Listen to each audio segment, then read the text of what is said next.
കർത്താവായ യേശുക്രിസ്തുവിൻ്റെ നിസ്തുല്യ നാമത്തിൽ വീഡിയോ കാണുന്ന ഏവർക്കും എൻ്റെ സ്നേഹവന്ദനങ്ങൾ. ഈ വീഡിയോ കാണുന്ന ഏവരെയും കർത്താവായ യേശുക്രിസ്തുവിൻ്റെ നാമത്തിൽ IAGM യഹോവയിലേക്ക് സ്വാഗതം ചെയ്യുന്നു. യേശുക്രിസ്തു ദൈവമാണോ? യേശുക്രിസ്തു ദൈവമാണോ എന്നുള്ള ചോദ്യത്തിൻ്റെ ഉത്തരം പഴയ നിയമത്തിലും പുതിയ നിയമത്തിലും അതിൻ്റെ തെളിവുകൾ. യെശയ്യാവിന്റെ പ്രവചനം 9-ാം അധ്യായം 6-ാമത്തെ വാക്യത്തിൽ നമുക്കൊരു ശിശു ജനിച്ചിരിക്കുന്നു, നമുക്കൊരു മകൻ നൽകപ്പെട്ടിരിക്കുന്നു, ആധിപത്യം അവന്റെ തോളിലിരിക്കും, അവൻ അത്ഭുത മന്ത്രി, വീരനാം ദൈവം, നിത്യപിതാവ്, സമാധാന പ്രഭു എന്ന് വിളിക്കപ്പെടും. അതിൽ ഒരു വാക്ക് ശ്രദ്ധിച്ചോണം, അവൻ വീരനാം ദൈവം. യേശുക്രിസ്തുവിന് കൊടുക്കപ്പെട്ടിരിക്കുന്ന പേര് വീരനാം ദൈവം. അപ്പൊ ഇവിടെ ഒരു ചോദ്യം വരുന്നു, യേശുക്രിസ്തു ദൈവമാണോ?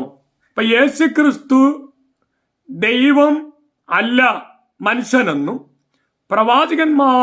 പ്രവാചകനിൽ ഒരുത്തനെന്നൊക്കെയും വിശേഷിപ്പിക്കുന്ന ആളുകൾ ഉണ്ട്, ധാരാളമുണ്ട്. അപ്പൊ യേശുക്രിസ്തു ദൈവമാണോ? യേശു ലോകത്തിലായിരുന്നപ്പോൾ താൻ ദൈവമെന്ന് താൻ ക്ലെയിം ചെയ്തിട്ടുണ്ടോ, അല്ലെങ്കിൽ പറഞ്ഞിട്ടുണ്ടോ? അങ്ങനെ പറഞ്ഞിട്ടില്ല. അങ്ങനെയെങ്കിൽ യേശു ദൈവമല്ല എന്ന് പറയുന്ന ആളുകൾ ഇന്ന് വിവിധ വിഭാഗത്തിൽ ഉൾപ്പെട്ട ആളുകൾ പറയുന്നത് നാം കേട്ടിട്ടുണ്ട്. ഹിന്ദു സഹോദരങ്ങൾ, അതിന്റെ നേതാക്കന്മാർ പറയുന്ന പദപ്രയോഗം യേശുക്രിസ്തു ദൈവമല്ല, എന്നാൽ യേശുക്രിസ്തു എന്ന് പറയുന്ന ഒരു മനുഷ്യനാണ്, ഒരു അവതാരമാണ് എന്ന് അവർ പറയും. മുസ്ലിംകളോടുകൂടെ ചോദിച്ചാൽ അവർ പറയുന്നത് യേശു ദൈവമല്ല. മുസ്ലിം മതവിഭാഗത്തിൽ അനേക പ്രവാചകന്മാർ ഉണ്ട്, ആ പ്രവാചകന്മാരിൽ ഒരുത്തനാണ് എന്ന് പറയുന്നാൽ ഇബ്രാഹിം നബി, മോശ നബി. അപ്പൊ ഇതുപോലെ ഉള്ള നബിമാരിൽ ഒരാളാണ് യേശുക്രിസ്തു എന്ന് അവർ വിശേഷിപ്പിക്കുന്നു. ഇനി ബുദ്ധമതം മറ്റുമുള്ള മത വിഭാഗത്തിലുൾപ്പെട്ടവരോട് ചോദിച്ചാൽ അവർ പറയുന്നത് യേശുക്രിസ്തു ഒരു ദൈവമല്ല, ഒരു മനുഷ്യനായി ജനിച്ച ഒരു അവതാരമാണ് എന്നാണ് അവർ വിശേഷിപ്പിക്കുന്നത്. ഇത് ഒട്ടും അത്ഭുതമല്ല. അവർക്ക് കിട്ടിയ വെളിച്ചപ്രകാരം അവരറിഞ്ഞിരിക്കുന്നു എന്നു മാത്രം.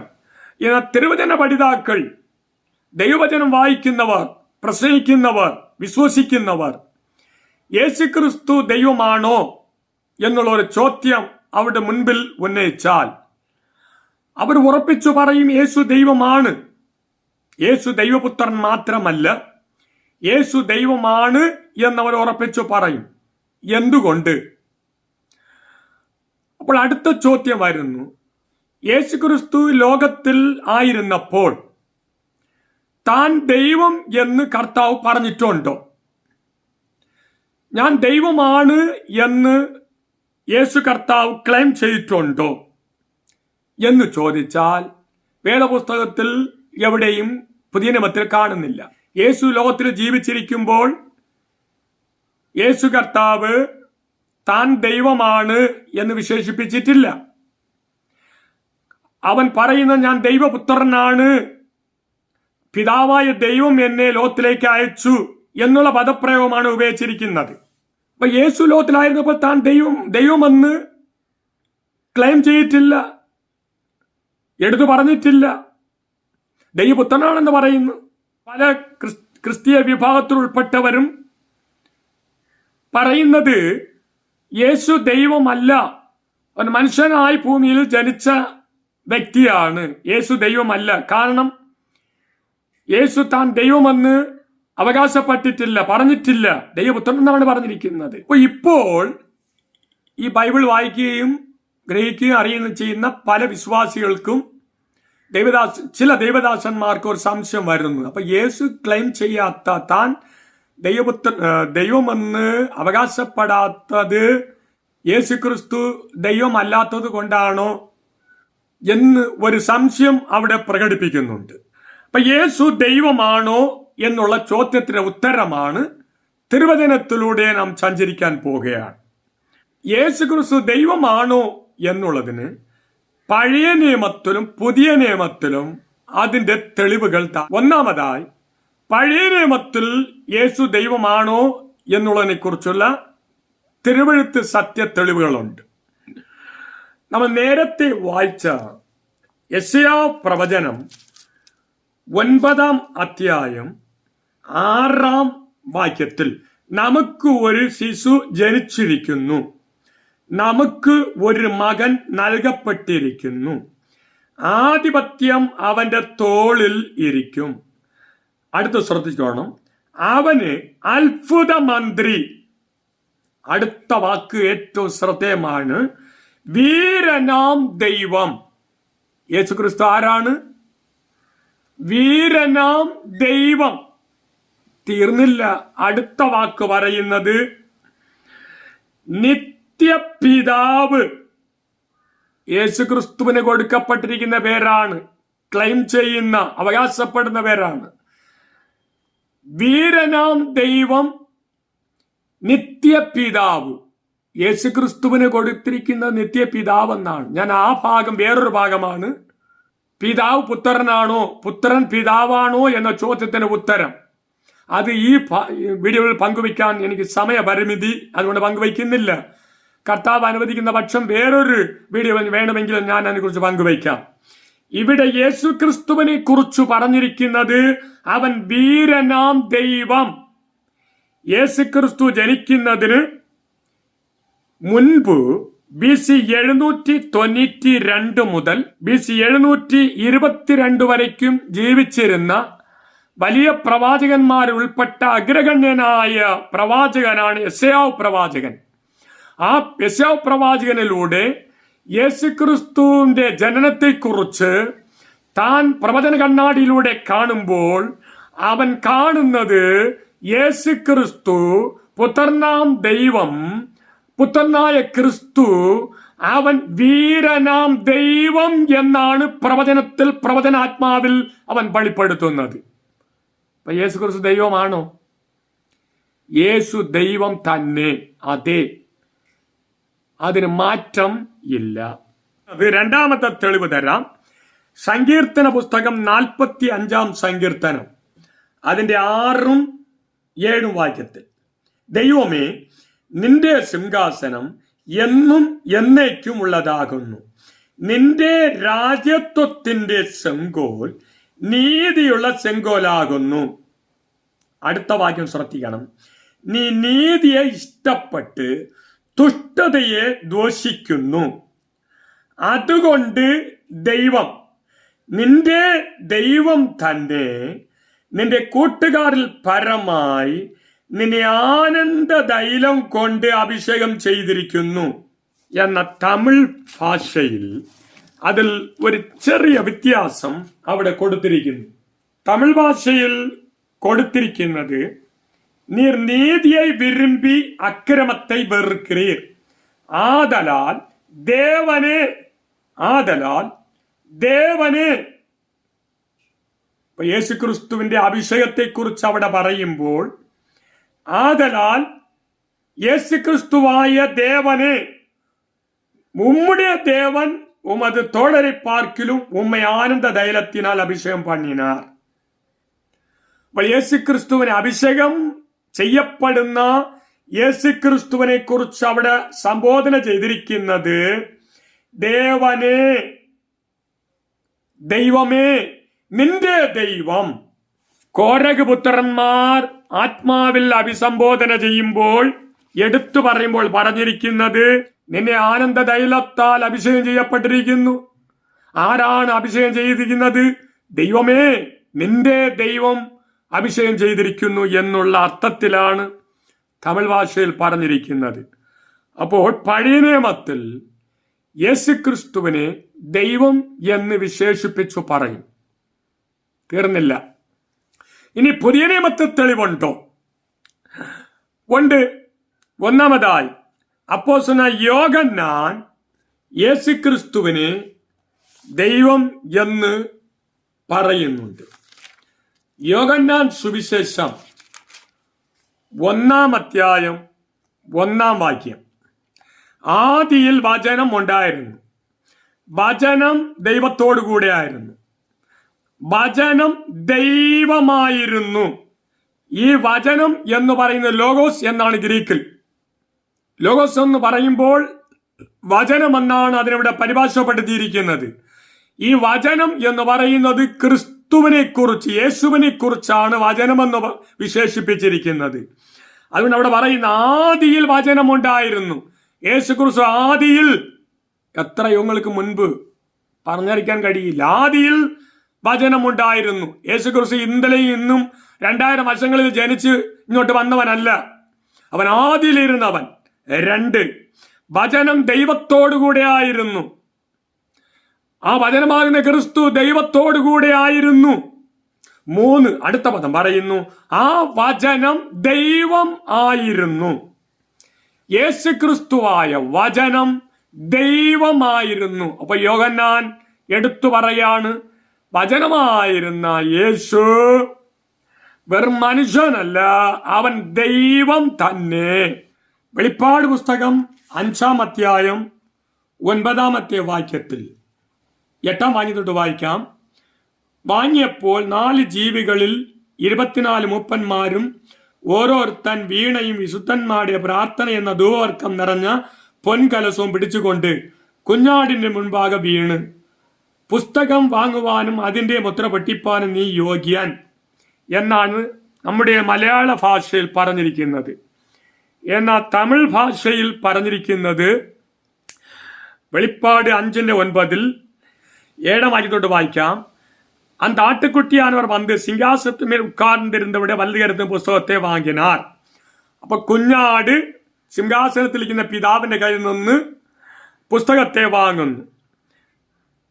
அந்த പുസ്തകത്തെ അവർ വാങ്ങിന പോത്, ആ പുസ്തകം പിതാവിന്റെ കയ്യിൽ നിന്ന് കുഞ്ഞാടാം യേശു ക്രിസ്തു വാങ്ങിയപ്പോൾ അവർ ഏറ്റുപറയുകയാണ്. എന്താ ഏറ്റുപറയുന്നത്? 9-ാം വാക്യത്തിൽ, ദേവരീർ പുസ്തകത്തെ വാങ്ങവും അതൻ മുദ്രകളെ ഉടയ്ക്കവും പാത്രരായിരിക്കീർ. അപ്പോൾ ദേവരീർ എന്നുള്ള പദം ദൈവമേ എന്നുള്ള വാക്കാണ്. ആ ദൈവമേ എന്നുള്ള പദം നമ്മുടെ മലയാള ഭാഷയിൽ കൊടുത്തിട്ടില്ല. അവിടെ പറഞ്ഞിരിക്കുന്നത് പുസ്തകം വാങ്ങുവാനും അതിന്റെ മുദ്ര പൊട്ടിപ്പാനും നീ യോഗ്യൻ എന്നുള്ള പദം മാത്രമാണ് കൊടുത്തിരിക്കുന്നത്. പക്ഷെ തമിഴിൽ ദേവരീർ പുസ്തകം വാങ്ങുവാൻ യോഗ്യൻ, ദൈവമേ നീ പുസ്തകത്തെ വാങ്ങുവാൻ യോഗ്യൻ എന്നാണ് തമിഴ് ഭാഷയിൽ പറഞ്ഞിരിക്കുന്നത്. അപ്പൊ യേശുക്രിസ്തു ദൈവമാണോ എന്ന ചോദ്യത്തിന് ഉത്തരം, യേശുക്രിസ്തുവിനോട് അവന്റെ മാറിൽ ചാരിയിരുന്ന അപ്പോസ്തലൻ യോഹന്നാൻ എടുത്തു പറയുകയാണ്, യേശു ദൈവമാണ് എന്ന് പറയുന്നു. ഇനി പത്രോസും യേശു ദൈവം എന്ന് പറയുന്നു. 2 പത്രോസിന്റെ ലേഖനം 1-ാം അധ്യായം 1-ാമത്തെ വാക്യം. യേശുക്രിസ്തുവിന്റെ ദാസനും അപ്പോസ്തലനുമായ ശീമോൻ പത്രോസ് നമ്മുടെ ദൈവത്തിന്റെയും രക്ഷിതാവായ യേശുക്രിസ്തുവിന്റെയും നീതിയാൽ എന്നാണ് അവിടെ പറഞ്ഞിരിക്കുന്നത്. തമിഴിൽ പറഞ്ഞിരിക്കുന്നത് നമ്മുടെ ദേവനും രക്ഷകരുമായിരിക്കുന്ന യേശു ക്രിസ്തുവിനുடைய നീതിയാൽ.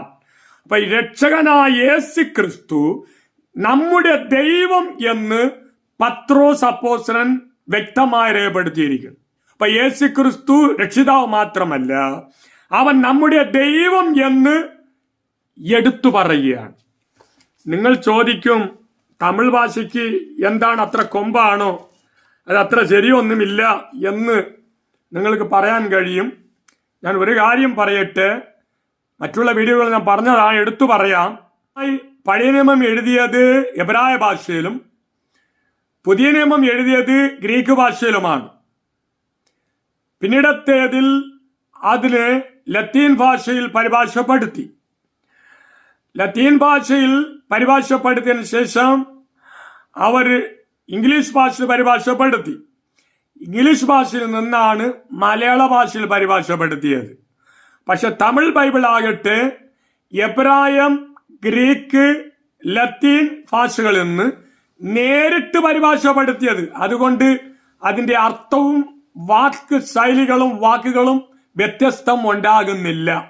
അതുകൊണ്ടാണ് തമിഴ് ബൈബിളിൽ ചില വാക്കുകൾ, ചില പദപ്രയോഗങ്ങളൊക്കെയും വളരെ മൂലഭാഷയിൽ ഇരിക്കുന്നത് പോലെ വ്യക്തമായി പറഞ്ഞിരിക്കുന്നത്. അതുകൊണ്ടാണ് ഞാൻ തമിഴ് ഭാഷയിൽ നിന്ന് എടുത്ത് ഉദ്ധരിച്ചത്. അപ്പോൾ യോഹന്നാൻ അപ്പോസ്തലനും യേശു ദൈവമെന്ന് വിശേഷിപ്പിക്കുന്നു. പത്രോസ് അപ്പോസ്തലനും യേശു ദൈവമാണെന്ന് വിശേഷിപ്പിക്കുന്നു. ഇനി മൂന്നാമത്തത്, അപ്പോസ്തലനായ പൗലോസും യേശു ക്രിസ്തുവിനെ ദൈവം എന്ന് വിശേഷിപ്പിക്കുന്നു. റോമാലേഖനം 9-ാം അധ്യായം 5-ാമത്തെ വാക്യം, പിതാക്കന്മാരും അവർക്കുള്ളവർ തന്നെ, ജഡപ്രകാരം ക്രിസ്തുവും അവനിൽ നിന്നല്ലോ ഉത്ഭവിച്ചത്. അവൻ സർവത്തിനുമീതെ ദൈവമായി എന്ന് പറഞ്ഞ ദൈവം, അവൻ സർവത്തിനുമീതെ ദൈവമായി എന്നേക്കും വാഴ്ത്തപ്പെട്ടവൻ. ആമേൻ എന്ന് പറഞ്ഞാൽ അവൻ സർവത്തിനുമീതെ ദൈവമാണ്. ആമേൻ. ആമേൻ എന്ന വാക്കിന്റെ അർത്ഥം മാറ്റമില്ല. യേശു ക്രിസ്തു ദൈവമാണ്, അതിന് മാറ്റമില്ല എന്ന് ഉറപ്പിച്ച് തറപ്പിച്ച് പൗലൂസ് അവിടെ പറയുകയാണ്. മലയാള ഭാഷയില്ലാതെ തമിഴ് ഭാഷയിലിരിക്കുന്ന വേറെ 2 വാക്യങ്ങളെ കൂടെ ഒന്ന് തെളിയിക്കാം. 1 തീമോഥെയോസിന്റെ ലേഖനം 3-ാം അധ്യായം 16-ാമത്തെ വാക്യത്തിൽ, അവൻ ജഡത്തിൽ വെളിപ്പെട്ട് ആത്മാവിൽ നീതീകരിക്കപ്പെട്ട് ദൂതന്മാർക്ക് പ്രത്യക്ഷനായി ജാതികളിടയിൽ പ്രസംഗിക്കപ്പെട്ട് ലോകത്തിൽ വിശ്വസിക്കപ്പെട്ട് തേജസ്സിൽ എടുക്കപ്പെട്ടു. ഇവിടെ അവൻ ജഡത്തിൽ വെളിപ്പെട്ടു എന്നാണ് നമ്മുടെ മലയാള ഭാഷയിൽ പറഞ്ഞിരിക്കുന്നത്. എന്നാൽ തമിഴ് ഭാഷയിൽ പറഞ്ഞിരിക്കുന്നത് ദൈവം ജഡത്തിൽ വെളിപ്പെട്ടു എന്നാണ്. ദൈവം ജഡത്തിൽ വെളിപ്പെട്ടു. യേശു ക്രിസ്തു ദൈവമെന്ന് പൗലോസ് അവിടെയും ചൂണ്ടിക്കാണിക്കുകയാണ്. തീർന്നില്ല. തീത്തോസിന്റെ ലേഖനം 2-ാം അധ്യായം 13-ാം വാക്യത്തിൽ, ഭക്തികേടും പ്രപഞ്ചമോഹങ്ങളും വർജിച്ചിട്ട് ഈ ലോകത്തിൽ സുബോധത്തോടും നീതിയോടും ദൈവഭക്തിയോടും കൂടെ ജീവിച്ച് പോരേണ്ടതിന് അത് നമ്മെ ശിക്ഷിച്ചു വളർത്തുന്നു. അവൻ നമ്മെ സകല അധർമ്മത്തിൽ നിന്നും വീണ്ടെടുത്ത് സൽപ്രവർത്തികൾ ശുഷ്കാന്തിയുള്ള ഒരു സ്വന്തം ജനമായി തനിക്ക് ശുദ്ധീകരിക്കേണ്ടതിനും തന്നെത്താൻ നമുക്ക് വേണ്ടി കൊടുത്തു. തീത്തോസിന്റെ ലേഖനം 2-ാം അധ്യായം 13-ാമത്തെ വാക്യം തമിഴ് ഭാഷയിൽ പറഞ്ഞിരിക്കുന്നത്, നാം നമ്പിയിരിக்கிற ആനന്ദ ഭാഗ്യത്തിற்கும் മഹാദേവനും நமது രക്ഷകരുമാകിയ യേശു ക്രിസ്തുവനുடைய മഹിമൻ പ്രസന്നമാകുതലുക്കും എന്ന് പറഞ്ഞാൽ യേശു ക്രിസ്തുവിനെ കുറിച്ച് അവിടെ പറഞ്ഞിരിക്കുന്നത് മഹാദേവനും நமது രക്ഷകരുമായി യേശു ക്രിസ്തു. അപ്പൊ അവിടെ പൗലോസ് പറയുന്നത് യേശു ക്രിസ്തു മഹാദൈവമെന്നാണ്, വെറും ദൈവപുത്രൻ മാത്രമല്ല. പ്രിയ ദൈവമക്കളെ, വിശ്വാസികളെ, ദേവദാസന്മാരെ, ഈ വചനത്തെക്കുറിച്ച് ഒരുപക്ഷേ എങ്കിൽ വ്യക്തതയില്ല എങ്കിൽ നമുക്ക് തൻ്റെ ഇടത്തോടും ധൈര്യത്തോടും വിശ്വാസത്തിന്റെ പ്രതീക്ഷയോടും പ്രത്യാശയോടും വളരെ ശക്തമായി നമുക്ക് പഠിക്കുവാനും പ്രസംഗിക്കുവാനും അംഗീകരിക്കുവാനും ഇടയാകുന്നത് യേശു ക്രിസ്തു ഒരു ദൈവപുത്രൻ മാത്രമല്ല. യേശു ക്രിസ്തു മഹാദൈവമാണ്. അവൻ നിത്യ ദൈവമാണ്, വീരനാം ദൈവമാണ്, സർവശക്തിയുള്ള ദൈവമാണ് അപ്പോസ്തലന്മാർ പറഞ്ഞിരിക്കുന്നത്. അപ്പോൾ യേശു ദൈവമാണോ എന്നുള്ള ചോദ്യത്തിന്റെ ഉത്തരം പഴയ നിയമത്തിൽ യെശയ്യാപ്രവാചകൻ പറയുന്നു, അവൻ വീരനാം ദൈവം. കോരഹപുത്രന്മാർ സങ്കീർത്തനത്തിൽ പറയുകയാണ്, അവൻ അഭിഷക്തനായ ദൈവം. പുതിയ നിയമത്തിൽ അപ്പോസ്തലനായ യോഹന്നാൻ പറയുകയാണ്, അവൻ ആദിയിൽ ദൈവത്തോടു കൂടെ ആയിരുന്ന ദൈവം. പത്രോസ് അപ്പോസ്തലൻ യേശു ക്രിസ്തുവിനെ പറയുകയാണ്, അവൻ ദൈവവും നമ്മുടെ രക്ഷിതാവുമാണെന്ന്. പൗലൂസ് 3 ലേഖനങ്ങളിൽ വ്യക്തമായി രേഖപ്പെടുത്തിയിരിക്കുകയാണ്, യേശുക്രിസ്തു മഹാദൈവം, ആ മഹാദൈവമാണ് എന്ന് റോമാലേഖനത്തിൽ പൗലൂസ് അടിവരയിട്ടിട്ട് പറയണം. ആമേൻ. അങ്ങനെ മാറ്റം ഇല്ല എന്നാണ്. യേശുക്രിസ്തു ആരാണ്? അവൻ മഹാദൈവം, നിത്യദൈവം, വീരനാം ദൈവം. അപ്പോൾ അടുത്ത ചോദ്യം വരികയാണ്, പിന്നെ എന്തുകൊണ്ടാണ് യേശുക്രിസ്തു ഈ ലോകത്തിലായിരുന്നപ്പോൾ താൻ ദൈവം എന്ന് അവകാശപ്പെടാത്തത്? ഇതൊരു നല്ല ചോദ്യമാണ്. ആ ചോദ്യത്തിന്റെ ഉത്തരം വീണ്ടും ഈ തിരുവചനത്തിലൂടെ നമുക്ക് സഞ്ചരിക്കാം. യേശുക്രിസ്തു ദൈവമായിരിക്കെ അവൻ ഭൂമിയിൽ ജഡത്തിലായിരുന്നപ്പോൾ എന്തുകൊണ്ട് താൻ ദൈവം എന്ന് അവകാശപ്പെടാത്തത്? അത് പറയും മുമ്പ് താൻ ദൈവം എന്ന് അവകാശപ്പെട്ടിട്ടില്ലെങ്കിലും കർത്താവ് വേറൊരു പദം പറയുന്നുണ്ട്. അതിനെ പറഞ്ഞിട്ട് അത് എന്തുകൊണ്ട് പറയാത്തത് എന്ന് ഞാൻ പിന്നിടത്തിൽ വിശദീകരിക്കാം. യോഹന്നാൻ സുവിശേഷം 14-ാം അധ്യായം 9-10 വാക്യത്തിൽ യേശു അവനോട് പറഞ്ഞത്, ഞാൻ ഇത്രകാലം നിങ്ങളോടിരുന്നിട്ടും നീ എന്നെ അറിയുന്നില്ലയോ? ഫിലിപ്പോസേ, എന്നെ കണ്ടവൻ പിതാവിനെ കണ്ടിരിക്കുന്നു. പിന്നെ പിതാവിനെ ഞങ്ങൾക്ക് കാണിച്ചു തരണമെന്ന് നീ പറയുന്നത് എങ്ങനെ? ഞാൻ പിതാവിലും പിതാവ് എന്നിലും ആകുന്നു എന്ന് നീ വിശ്വസിക്കുന്നില്ലയോ? അപ്പോൾ അവിടെ പറയുന്നത്, എന്നെ കണ്ടവൻ പിതാവിനെ കണ്ടിരിക്കുന്നു.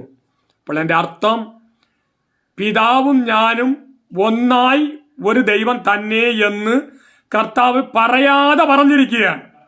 അതേ യോഹന്നാൻ സുവിശേഷം 10-ാം അധ്യായം 30-ാമത്തെ വാക്യത്തിൽ ഞാനും പിതാവും ഒന്നാകുന്നു. യേശു തന്നെ പറയുകയാണ്, ഞാനും പിതാവും ഒന്നാകുന്നു. അതുകൊണ്ടാണ് യെശയ്യാ പ്രവാചകനിലൂടെ ദൈവാത്മാവ് ക്രിസ്തുവിനെ വെളിപ്പെടുത്തുമ്പോൾ പറയുന്നത്, യെശയ്യാ 9:6 അവൻ നിത്യപിതാവ് എന്ന് വിശേഷിപ്പിച്ചിരിക്കുന്നത്. യേശു ക്ലെയിം ചെയ്യുകയാണ്, യേശു അവകാശപ്പെടുന്നു, ഞാനും പിതാവും ഒന്നായിരിക്കുന്നു. അപ്പൊ യേശു ദൈവമാണോ? യേശു താൻ ദൈവമാണ് എന്ന് അവകാശപ്പെടാതെ അവകാശപ്പെടുന്നു. പിന്നെ എന്തുകൊണ്ടാണ് യേശു പബ്ലിക്കായിട്ട് പരസ്യമായി ഞാൻ ദൈവം എന്ന് അവകാശപ്പെടാത്തതിന്റെ കാരണം എന്താണ്? യേശുക്രിസ്തു ഈ ലോകത്തിലായിരിക്കുമ്പോൾ ദൈവമായിട്ടല്ല ഈ ലോകത്തിലായിരുന്നത്. പ്രത്യുത യേശു മനുഷ്യനായിട്ടാണ് ആയിരുന്നത്. യേശു ലോകത്തിലായിരുന്നപ്പോൾ ആന്തരികമായി, ഇന്റേർണലി യേശു ദൈവമായിരുന്നു, 100% ദൈവമായിരുന്നു.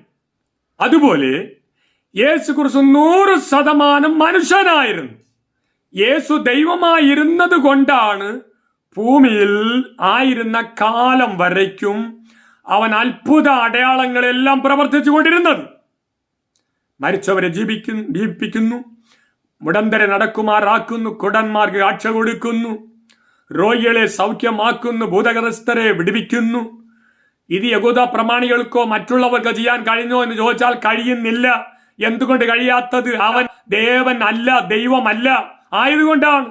പക്ഷെ ദൈവമായതുകൊണ്ടാണ് ഈ ഭൂമിയിലായിരുന്നപ്പോൾ ദൈവത്തിന്റെ പ്രവൃത്തികളായ സകല അത്ഭുത പ്രവൃത്തികളെയും പ്രവർത്തിച്ചത്. യേശുക്രിസ്തു മനുഷ്യനാണോ എന്ന് ചോദിച്ചാൽ ചില ആളുകൾ നോട്ടിസ്റ്റ് പറയുന്നത് പോലെ അവർ യേശുക്രിസ്തു മനുഷ്യനല്ല, ഒരു പാൻഡം അല്ലെങ്കിൽ ഒരു ആത്മാവാണെന്ന് അവർ വാദിക്കുന്നവർ ലോകത്തിൽ ഉണ്ട്, ഇന്നുമുണ്ട്. പക്ഷെ അവൻ വെറുതെ ആത്മാവല്ല, അവൻ മനുഷ്യ ജഡത്തിൽ ജനിച്ച മനുഷ്യനാണ്, മനുഷ്യപുത്രനാണ് എന്ന് തിരുവചനത്തിൽ കാണുന്നു.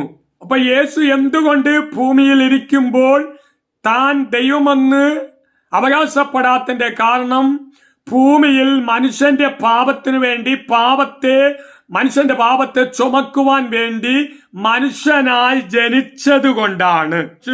1 തീമോഥെയോസിന്റെ ലേഖനം 1-ാം അധ്യായം 15-ാമത്തെ വാക്യത്തിൽ ക്രിസ്തു യേശു പാപികളെ രക്ഷിപ്പാൻ ലോകത്തിൽ വന്നു. യേശു ക്രിസ്തു ലോകത്തിൽ വന്നത് പാപികളെ രക്ഷിപ്പാൻ വേണ്ടിയാണ്. അപ്പൊ പാപികളെ രക്ഷിപ്പാൻ വേണ്ടി വരണമെങ്കിൽ കർത്താവ് പാവ മനുഷ്യന്റെ രൂപത്തിൽ പാപിയെ പോലെ ജനിക്കേണ്ടത് അത്യാവശ്യമാണ്. എബ്രായർക്ക് എഴുതിയ ലേഖനം 2-ാം അധ്യായം 14-ാം വാക്യത്തിൽ താഴോട്ട്, മക്കൾ ജഡരക്തങ്ങളോട് കൂടിയവരാകൊണ്ട് അവനും അവരെ പോലെ ജഡരക്തങ്ങളോട് കൂടിയവനാൽ. അപ്പോൾ മക്കൾ ജഡരക്തങ്ങളോട് കൂടിയവരാകൊണ്ട് അവനും അവരെ പോലെ, ആരെപ്പോലെ? ജഡരക്തത്തോടു കൂടിയ മനുഷ്യനെ പോലെ ജഡരക്തങ്ങളോട് കൂടിയവനായി വന്നു. അപ്പോൾ മനുഷ്യനെ പാപത്തിൽ നിന്ന് രക്ഷിക്കണമെങ്കിൽ ദൈവമായിരുന്നവൻ ദൈവമായി ഇറങ്ങി വന്നാൽ ഒരുത്തരും അവന് കൈക്കൊള്ളുകയുമില്ല. ദൈവത്തിന് അങ്ങനെ ദൈവമായി ഭൂമിയിൽ ഇറങ്ങി വരാനും കഴിയുകയില്ല. കാരണം ദൈവത്തെ ആരും കണ്ടിട്ടില്ല, കാണാൻ കഴിയുകയില്ല. അവൻ അടുത്തുകൂടാത്ത വെളിച്ചത്തിൽ അധിവസിക്കുന്ന സ്വർഗത്തിലെ ദൈവമാണ്. അവൻ ആ ദൈവമായി ഭൂമിയിൽ കടന്നു വന്നാൽ, ഈ ജഡത്തിൽ വന്നിട്ടേ യഹൂദന്മാർ സ്വീകരിക്കുന്നില്ല, മനുഷ്യൻ സ്വീകരിക്കുന്നില്ല. ഇന്ന് ധാരാളം പേർ യേശുവിനെ സ്വീകരിക്കുന്നില്ല, ദൈവമായി അംഗീകരിക്കുന്നില്ല, ദൈവപുത്രനെ അംഗീകരിക്കുന്നില്ല, രക്ഷ അംഗീകരിക്കുന്നില്ല. അപ്പോൾ ദൈവമായി ഇറങ്ങി വന്നുള്ള ഗതി എന്താവും? നീതിൻ സൂര്യനായ ദൈവം സൂര്യനായി തന്നെ ഈ ഭൂമിയിൽ ഇറങ്ങി വന്നാൽ മനുഷ്യൻ നിൽക്കാൻ പറ്റുമോ? ഇല്ല. ഉച്ച സമയത്തോ അല്ലെങ്കിൽ മറ്റുള്ള സമയത്തോ സൂര്യന്റെ പ്രകാശം തന്റെ നഗ്ന കണ്ണുകളാൽ കാണാൻ പോലും കഴിയാതിരിക്കുകയാണ്. അതിനേക്കാൾ കോടാനക്കോടി പ്രഭയുള്ള സ്വർഗത്തിലെ ദൈവം ഈ ഭൂമിയിൽ ദൈവമായി തന്നെ മനുഷ്യനെ രക്ഷിപ്പാൻ ഇറങ്ങി വന്നാൽ തീരുകയില്ലേ? ഒരുത്തൻ നിൽക്കാൻ കഴിയില്ല. അപ്പോൾ മനുഷ്യനെ രക്ഷിക്കാൻ വേണ്ടി വരണമെങ്കിൽ മനുഷ്യന്റെ പാപ ശരീരത്തെ ഏൽക്കേണ്ടത് ഉണ്ട്. ഞാനൊരു ചെറിയ ഉദാഹരണം പറയാം. അപകടത്തിൽ പട്ടിരിക്കുന്ന ഒരു പുറാവ് അതിനോട് ചെന്ന്, അല്ലയോ പുറാവേ, നീ ഇത് അപകടത്തിൽ പട്ടിരിക്കുക, നീ മരിച്ചു പോകും, നീ ചത്തുപോകും, അതുകൊണ്ട് ഈ അപകടത്തിൽ നിന്ന് നീ രക്ഷപ്പെടണമേ എന്ന് മനുഷ്യരായ നാം ചെന്ന് അതിനോട് പറഞ്ഞാൽ നമ്മുടെ ഭാഷയും പറയില്ല, നമ്മളെ കണ്ട ഉടൻ തന്നെ അത് പറന്നു പോവുകയും ചെയ്യും. അതിനോട് ചെന്ന് നീ അപകടത്തിൽപ്പെട്ടിരിക്കുക, നീ ചത്തുപോകുമെന്ന് പറയണമെങ്കിൽ, അത് നിന്ന് കേൾക്കണമെങ്കിൽ, അത് മനസ്സിലാക്കണമെങ്കിൽ അതിൻ്റെ ഭാഷയിൽ അതിൻ്റെ രൂപത്തിൽ മാറണം. എന്ന് പറഞ്ഞാൽ മനുഷ്യൻ പ്രാവിന്റെ രൂപത്തിൽ മാറി പ്രാവായി തന്നെ മാറണം. പ്രാവായി തന്നെ മാറി പ്രാവിന്റെ ഭാഷയിൽ ചെന്ന് പ്രാവിനോട് പറഞ്ഞാൽ അത് നിന്ന് കേൾക്കും, കേട്ടാൽ അനുസരിക്കും. അതല്ല എങ്കിൽ നിന്നെ ഈ തടിച്ച ശരീരം കാണുമ്പോൾ അത് ആ നേരം തന്നെ പറന്നു പോവും. നീ പറയുന്ന ഭാഷ അതിന് മനസ്സിലാകുന്നില്ല. ചുരുക്കം ഇത്രയേ ഉള്ളൂ. മനുഷ്യൻ ജഡരക്തങ്ങളോട് കൂടെ ആകയാൽ അവനെ രക്ഷിപ്പാൻ, പാവിനെ രക്ഷിപ്പാൻ യേശു ദൈവമായിരുന്നവൻ ദൈവത്തിന്റെ സകല മഹത്വങ്ങളെയും തേജസ്സിനെയും ദൈവത്തിന്റെ ആ സ്ഥാനവും വിട്ട് വേഷത്തിൽ മനുഷ്യനായി തന്നെ മാറി ഈ ഭൂമിയിൽ മനുഷ്യനായി കർത്താവ് ജനിച്ചു.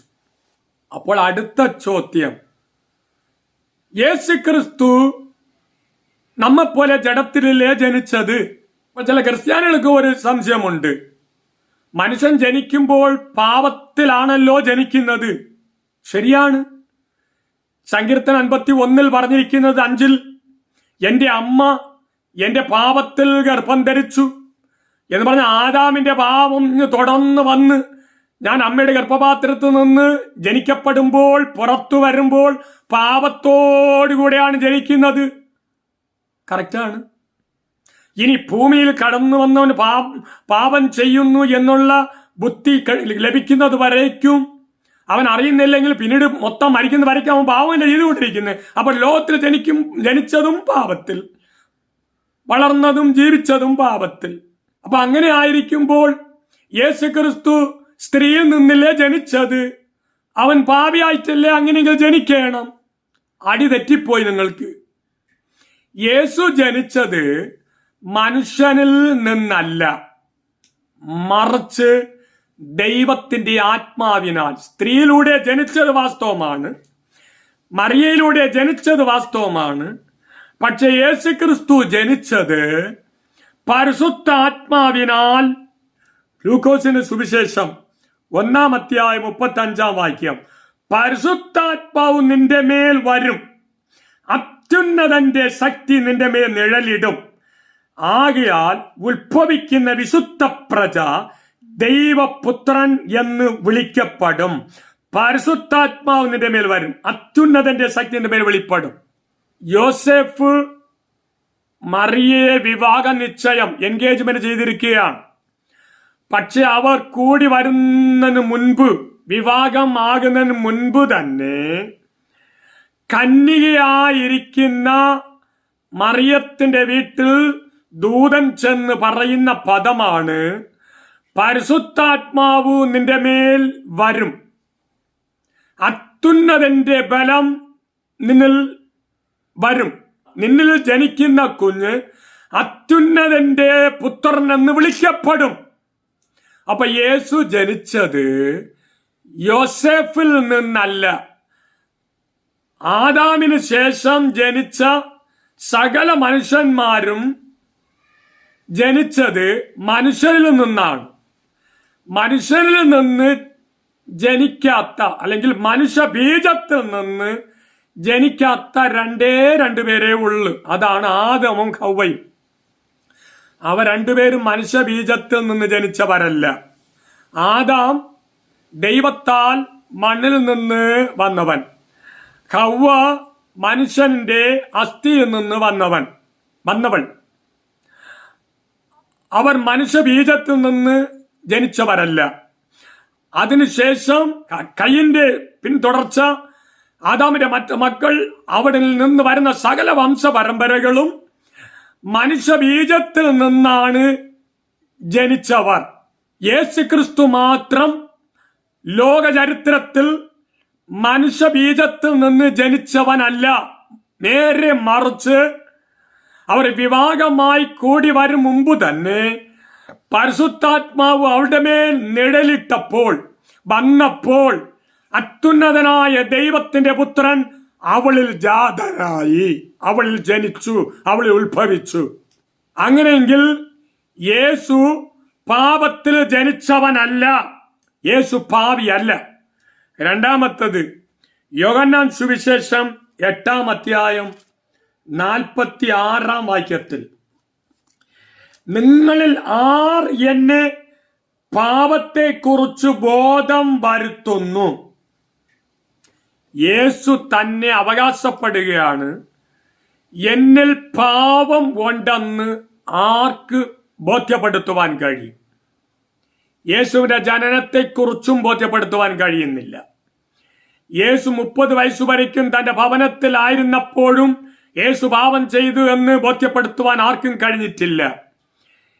യേശു തന്റെ ശുശ്രൂഷയിൽ സ്നാനമേറ്റ് കടന്നു വന്ന് യേശു മരിക്കുന്നതുവരേക്കും ഒരൊറ്റ മനുഷ്യനും യേശു പാപി എന്ന് പറയുവാൻ ആർക്കും അവകാശപ്പെടുവാൻ കഴിഞ്ഞിട്ടില്ല. മരിക്കുന്നത് വരയ്ക്കും യേശു പാപിയാണ് എന്ന് തെളിയിക്കാൻ ഒരൊറ്റ മനുഷ്യന് കഴിഞ്ഞിട്ടില്ല, കഴിയുകയുമില്ല. യേശു പാപിയല്ല, യേശു പാപത്തിൽ ജനിച്ചവനുമല്ല. പിന്നെ എന്തുകൊണ്ടാണ് പാവമില്ലാത്ത ദൈവം മനുഷ്യനായി മാറിയത്, മനുഷ്യനായി വന്നത്? അതിന്റെ കാരണം പറഞ്ഞു തരാം. മക്കൾ ജഡരക്തങ്ങളോട് കൂടിയവരാകയാൽ എന്ന് പറഞ്ഞാൽ, മക്കൾ പാപം ചെയ്ത മക്കൾ പാപികളാണ്. ഈ പാപികളായ മക്കൾ ജഡരക്തത്തോടുകൂടെ വരാകയാൽ ക്രിസ്തുവും അവരെ പോലെ ആയി അവരുടെ പാപങ്ങളെ തന്റെ മേൽ ചുമന്നുകൊണ്ട് അവരുടെ പാപങ്ങൾക്ക് വേണ്ടി യാഗമായി തീർന്നു. അതിനു വേണ്ടിയാണ് യേശു മനുഷ്യനായി വന്നത്. യോഹന്നാൻ സുവിശേഷം 1-ാം അധ്യായം 29-ാം വാക്യവും, പിറ്റന്നാൾ യേശു തന്റെ അടുക്കൽ വരുന്നത് അവൻ കണ്ടിട്ട്, ഇതാ ലോകത്തിന്റെ പാപം ചുമക്കുന്ന ദൈവത്തിന്റെ കുഞ്ഞാട്. ലോകത്തിന്റെ പാപം ഉള്ളവനല്ല, ലോകത്തിന്റെ പാപം ചുമക്കുന്നവൻ. രണ്ടാമത്തത് എബ്രായ ലേഖനം 9-ാം അധ്യായം 28-ാം വാക്യത്തിൽ, ക്രിസ്തുവും അങ്ങനെ തന്നെ അനേകരുടെ പാപങ്ങളെ ചുമപ്പാൻ ഒരിക്കൽ അർപ്പിക്കപ്പെട്ട്. അപ്പോൾ അവിടെ പറയുന്നത് ദൈവം മനുഷ്യന്റെ പാപത്തെ ചുമന്ന് പാപപരിഹാരത്തിനായി യാഗമായി തീരുവാൻ വേണ്ടിയാണ് അവൻ പാപ ശരീരത്തിൽ വന്നത്. മൂന്നാമത്തത് നേരത്തെ വായിച്ചു, 1 തീമോഥെയോസ് 1:15, പാപികളെ രക്ഷിപ്പാൻ ക്രിസ്തേസു ലോകത്തിൽ വന്നു.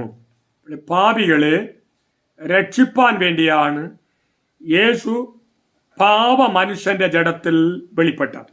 നാലാമത്തെ കാര്യം, എബ്രായ ലേഖനം 2-ാം അധ്യായം 14-ാമത്തെ വാക്യത്തിൽ, മക്കൾ ജഡരക്തങ്ങളോട് കൂടിയവരാകൊണ്ട് അവൻ അവരെ പോലെ ജഡരക്തങ്ങളോട് കൂടിയവനായി.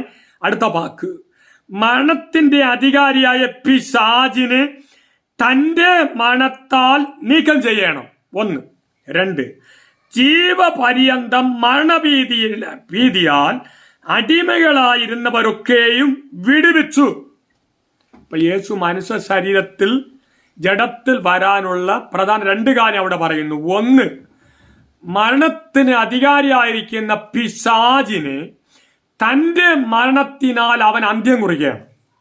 2, ഈ മരണഭീതിയാൽ അടിമപ്പെട്ട് സാത്താന്റെ അടിമത്വത്തിൽ കിടക്കുന്ന ജനത്തെ വിടുവിച്ച് നിത്യ വിടുതൽ അവർക്ക് കൊടുത്ത് നിത്യരാജ്യത്തിന്റെ മക്കളാക്കി തീർക്കണം. അതിനു വേണ്ടിയാണ് അവൻ ഈ ലോകത്തിൽ ജഡത്തിൽ വെളിപ്പെട്ടു. അപ്പൊ യേശുക്രിസ്തു എന്തുകൊണ്ട് ലോകത്തിലായിരുന്നപ്പോൾ താൻ ദൈവം എന്ന് അവകാശപ്പെടാത്തതിന്റെ കാരണമെന്ന് പറഞ്ഞു വരുന്നത്? അതിന്റെ കാരണം, യേശുക്രിസ്തു ദൈവമായല്ല ഭൂമിയിൽ ഇരുന്നത്, മനുഷ്യനായി ദൈവം ഭൂമിയിൽ ജനിച്ചു. 2, മനുഷ്യ ശരീരത്തിൽ മനുഷ്യന്റെ പാപത്തെ ചുമന്നുകൊണ്ട് യാഗമായി തീരണം. 3, മരണത്തിന് അധികാരിയായിരുന്ന പിശാചിനെ തന്റെ മരണത്താൽ നീക്കം ചെയ്യണം. 4, മരണഭീതിയാൽ ബന്ധിക്കപ്പെട്ടിരിക്കുന്ന ജനത്തെ മരണത്തിൽ നിന്നും മരണഭീതിയിൽ നിന്നും വിടുവിച്ച് നിത്യരക്ഷ കൊടുക്കണം എന്ന് വെച്ചാണ് യേശുക്രിസ്തു മനുഷ്യ ജഡത്തിൽ കടന്നു വന്നത്. ഈ മനുഷ്യ ജഡത്തിൽ ദൈവം വന്നത് കൊണ്ടാണ്, മനുഷ്യനായി ജീവിച്ചത് കൊണ്ടാണ്, മനുഷ്യനായി മരിക്കുവാൻ പോകുന്നത് കൊണ്ടാണ് യേശു കർത്താവ് താൻ ദൈവം എന്ന് അവകാശപ്പെടാത്തത്. അതല്ല എങ്കിൽ യേശു അവകാശപ്പെടുമായിരുന്നു. അടുത്ത ചോദ്യം, അപ്പൊ യേശു ഉയർത്തുന്നതിന് ശേഷം അവകാശപ്പെടുന്നു? യെസ്, യേശു ഉയർത്തുന്നതിന് ശേഷം അവൻ ദൈവപുത്രൻ എന്നല്ല, ദൈവം എന്ന് അവകാശപ്പെടുന്നു. എങ്ങനെ? വെളിപ്പാട് പുസ്തകം 1-ാം അധ്യായം 8-ാം വാക്യം, ഞാൻ അൽഫയും ഒമേഗയും ആകുന്നു എന്ന് ഇരിക്കുന്നവനും ഇരുന്നവനും വരുന്നവനുമായ സർവശക്തിയുള്ള ദൈവമായ കർത്താവ് അരുളി ചെയ്യുന്നു. ഉയർത്തതിന് ശേഷം കർത്താവ് താൻ അരുളി ചെയ്യുന്നത് സർവശക്തിയുള്ള ദൈവമായ കർത്താവ്. യേശു ആര് ഉയർത്തതിന് ശേഷം? ദൈവമായ സർവശക്തിയുള്ള ദൈവമായ കർത്താവ്. 4-ാം അധ്യായം 8-ാമത്തെ വാക്യത്തിൽ 4 ജീവികളും ഓരോന്നിനും 6 ചിറകുള്ളതായി ചുറ്റിലും അകത്തും കണ്ണും നിറഞ്ഞിരിക്കുന്നു. ഇരിക്കുന്നവനും ഇരുന്നവനും വരുന്നവനുമായി സർവശക്തിയുള്ള കർത്താവായ ദൈവം വിശുദ്ധൻ. അവിടെ സറാഫുകൾ ഇരുന്ന് 4 ജീവികൾ ഇരുന്ന് ദൈവത്തെ കർത്താവിനെ കുറിച്ച് വിശേഷിപ്പിച്ചു പറയുകയാണ്. ഇരിക്കുന്നവനും ഇരുന്നവനും വരുന്നവനുമായി സർവശക്തിയുള്ള കർത്താവായ ദൈവം. യേശു ഭൂമിയിലായിരുന്നപ്പോൾ താൻ ദൈവമെന്ന് അവകാശപ്പെട്ടില്ല. കാരണം ഞാൻ നേരത്തെ പറഞ്ഞു. എന്നാൽ ക്രിസ്തു ഉയർത്തെഴുന്നതിന്റെ ശേഷം അവൻ ദൈവമാണ്, അതും സർവശക്തിയുള്ള കർത്താവായ ദൈവമെന്നാണ് വിശേഷിപ്പിക്കുന്നത്. യേശു ഉയർത്തതിനു ശേഷം സ്വർഗത്തിൽ അവൻ വീണ്ടും സർവശക്തനായ ദൈവം എന്നാണ് വിളിക്കപ്പെടുന്നത്. എന്തുകൊണ്ട് അവൻ ഭൂമിയിലിരിക്കുമ്പോൾ ദൈവം അവകാശപ്പെടാത്തെന്ന് പറഞ്ഞാൽ, യേശു ക്രിസ്തു ഭൂമിയിൽ മനുഷ്യനായി വന്നതുകൊണ്ടാണ്. അതുകൊണ്ട് പ്രിയ ദൈവമക്കളെ, ഇതിനെ നാം വളരെ വ്യക്തമായി മനസ്സിലാക്കുകയും ശക്തമായ ജനത്തോട് സുവിശേഷീകരിച്ച് അനേക തീയിൽ നിന്ന് വലിച്ചെടുത്ത് ദൈവത്തിനായി ഒരുക്കുവാൻ, ക്രിസ്തുവിന്റെ വരവിനായി ഒരുക്കുവാൻ നാം എല്ലാവരും ബാധ്യസ്ഥരാണ്.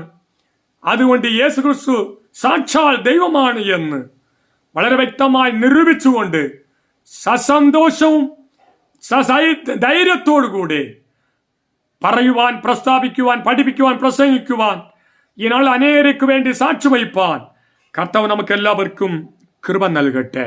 അടുത്ത വീഡിയോയുമായി നിങ്ങളോട് പങ്കുവയ്ക്കാം. അതുവരയ്ക്കും കർത്താവ് നമ്മെല്ലാവരെയും കാത്തു പരിപാലിക്കട്ടെ. മാരനാഥ.